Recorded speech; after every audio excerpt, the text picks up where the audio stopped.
अस्सलाम वालेकुम students, welcome back to my channel. कैसे हैं आप सब? उम्मीद करते हैं सब ठीक होंगे। तो आज का जो हमारा टॉपिक है वो जी है डेक्रोसिस्टाइटिस। ठीक है। अब यहाँ पे ये भी जो कंडीशन है ये हमारी आइज़ के साथ रिलेट करती है, लेकिन ये जो सिचुएशन है आई के एक ग्लैंड की सिचुएशन है। ठीक है। यानी कि आई के अंदर एक ग्लैंड होता है जो कि क्या करता है कि टीयर प्रोडक्शन में उस रोल होता है। मतलब जब हम रोते हैं, ठीक है, हमारी आंखों से जो आंसू आते हैं, ठीक है, उसके पीछे जो है टीयर की प्रोडक्शन के पीछे हमारा एक ग्लैंड है वो इन्वॉल्व होता है। अब कहते हैं कि dacryocystitis is an inflammatory condition of lacrimal sac. ठीक है। अब ये जो ग्लैंड होता है ना स्टूडेंट, इसको हम लैक्रिमल कहते हैं। ठीक है, लैक्रिमल ग्लैंड कहते हैं। उसके अंदर एक सैक होती है, एक थैली होती है। ठीक है, उसकी इन्फ्लेमेशन हो जाती है which is a small tear collecting pouch. अब ये जो सैक होती है ये क्या करती है, इसका काम क्या होता है, ये छोटी सी होती है और टीयर कलेक्टिंग होती है। पाउच होता है ये, ठीक है, located in the inner corner of the eye. Eye का जो इनर कॉर्नर होता है जो कि नोज के साथ लोकेट करता है, ठीक है, ये वहाँ पे प्रेजेंट होते हैं। The lacrimal sac is the part of the tear drainage system. अब ये जो सैक होती है इसका जो ताल्लुक होता है वो किसके साथ होता है, टीयर ड्रेनेज सिस्टम के साथ। यानी कि टीयर्स ने प्रोड्यूस होना है, वहाँ पे स्टोर होना है और फिर वो आइस में जो है वो सिक्रीट कर दिए जाते हैं। तो ये एक उस सिस्टम का पार्ट है। उसके बाद कहता है कि dacryocystitis occurs when there is an obstruction और infection within this system.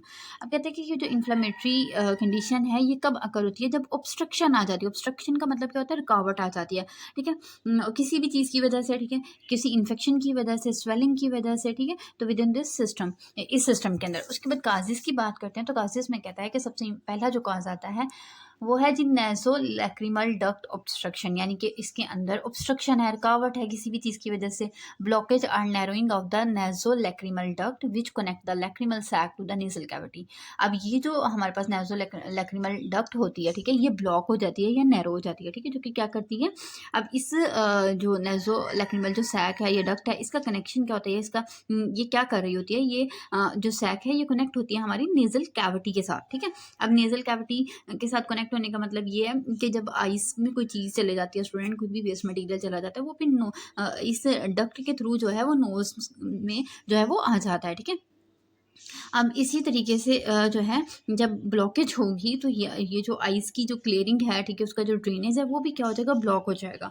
तो यहाँ पे ऑब्स्ट्रक्शन होगी, तो जिसकी वजह से जो है पेशेंट जो है वो डेक्रोसिस्टाइटिस में जाएगा। नेक्स्ट आ जाता है जी इन्फेक्शन। इन्फेक्शन इसमें बैक्टीरियल इन्फेक्शन एक इंपॉर्टेंट काज है, often secondary to the obstruction. जो कि क्या होता है, ऑब्स्ट्रक्शन को जो है मतलब हुई, मतलब पहले बैक्टीरियल इन्फेक्शन जो है, ठीक है, हुआ, लेकिन वो किसके बाद हुआ, टू ऑब्स्ट्रक्शन। ठीक है, सेकेंडरी टू ऑब्स्ट्रक्शन, यानी पहले उसको जो है ऑब्स्ट्रक्शन हुई और उसके बाद जो है वो वहाँ पे इन्फेक्शन मजीद हो गया।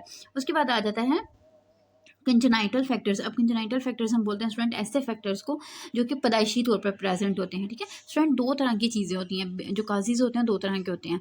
एक तो या वो कंजेनाइटल होते हैं या एक्वायर्ड होते हैं। एक्वायर्ड वो होते हैं जो बर्थ के बाद जो है वो इंसान के साथ एसोसिएट कर जाते हैं और कोई बीमारी पैदा कर देते हैं, और कंजेनाइटल वो होते हैं जो कि बर्थ पे ही बेबी के अंदर जो है ना प्रेजेंट होते हैं। Some individual may have congenital predisposition to the nasolacrimal duct obstruction. यानी कि जब बेबी की ग्रोथ हो रही थी तभी जो है उस ग्रोथ में कहीं प्रॉब्लम होती है जिसकी वजह से डक्ट ऑब्स्ट्रक्शन में चले जाती है और ये कंजेनाइटल इशू होता है। ठीक है, तो ये भी जो इशू है ये काज करता है डेक्रोसिस्टाइटिस। सिम्टम में देखेंगे तो सबसे पहले कि उनके ग्लैंड्स के अंदर इन्फ्लेमेशन हो गई है, तो ग्लैंड जो है वो हाइपर एक्टिव हो जाएंगे, ज़्यादा अमाउंट में वो टीयरिंग करेंगे, यानी कि आंसू बहुत ज़्यादा पैदा होंगे। एपिफोरा भी उसे कहते हैं, excessive production of tears is known as epiphora. ठीक है, उसके बाद स्वेलिंग है, swelling and tenderness in the inner corner of the eye. Eye के जो इनर कॉर्नर है वहाँ पे स्वेलिंग होगी।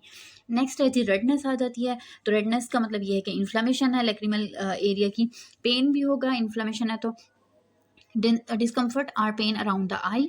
इसके बाद है जी पस डिस्चार्ज। ठीक है, अब इन्फेक्शन है तो उसकी वजह से, ये इन्फ्लेमेशन है तो उसकी वजह से प्रूलेंट डिस्चार्ज होगा। प्रूलेंट का मतलब ये है कि पस वाला डिस्चार्ज होगा है वो होगा फ्रॉम द पंक्टा।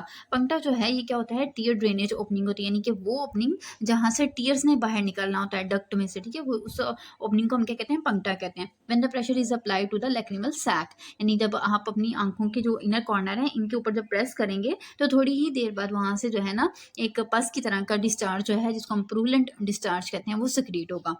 डायग्नोसिस, अब हम इस कंडीशन को कैसे डायग्नोस कर सकते हैं? क्लिनिकल एग्जामिनेशन आता है, जिसमें कहता है कि एक हेल्थ केयर प्रोवाइडर जो होता है वो केमिकल फिजिकल एग्जामिनेशन प्रोवाइड करेगा आइज़ का, ठीक है, और सिम्टम्स को चेक करेगा। सबसे पहले तो क्लिनिकली उसको एग्जामिन करना है, उसके बाद हमने एक टेस्ट करना है जिसको हम कहते हैं फ्लोरेसेंस डाई टेस्ट। अब इसमें जो है क्या होता है, आंखों में जो है हम क्या कहते हैं कि यूज़ करते हैं एक फ्लोरेसेंस डाई को, ठीक है, एक डाई जो है जो कि मतलब आप कह लें कि लाइट के थ्रू जो है उसको चेक किया जाता है, to check for the blockage in the tear drainage system.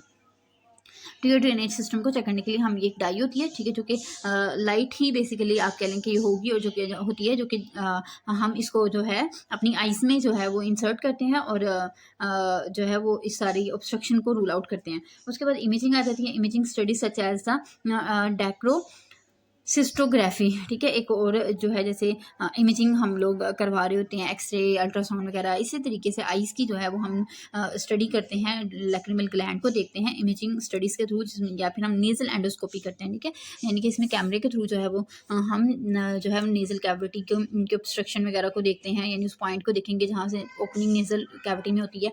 May be use in some cases, तो वो भी हम बाजुकात जो है यूज़ कर सकते हैं, ये वाली इमेजिंग टेक्नोलॉजी भी।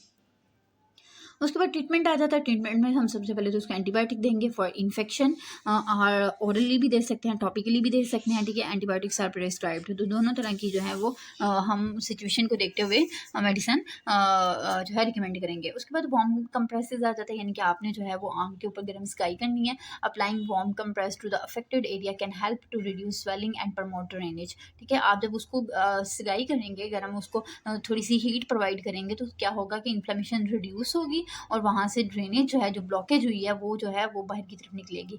मसाज आ जाता है, gentle massage of the lacrimal sac area may be recommended for to facilitate the drainage, ठीक है। इसके अलावा ये है कि हम लैक्रिमल सैक की जो है वो मसाज कर सकते हैं, ठीक है, जेंटल मसाज हल्का सा, उससे भी जो है सर्कुलेशन इंप्रूव होगी और ड्रेनेज बढ़ेगी, और जिसकी वजह से अगर कोई ऑब्स्ट्रक्शन है तो वो वहाँ से रिमूव करेगा। उसके बाद आ जाता है जी nasolacrimal duct irrigation, flushing the nasolacrimal duct with the saline or clear to clear blockages। अब कहता है कि नॉर्मल स्लाइन के साथ, ठीक है, हम क्या करेंगे कि nasolacrimal duct के अंदर जो है वो वाटर डाल के उसको साफ करेंगे, ठीक है, ताकि ब्लॉकेज जो है वो रिमूव हो, लेकिन वाटर कौन सा होना चाहिए, नॉर्मल स्लाइन वाला होना चाहिए।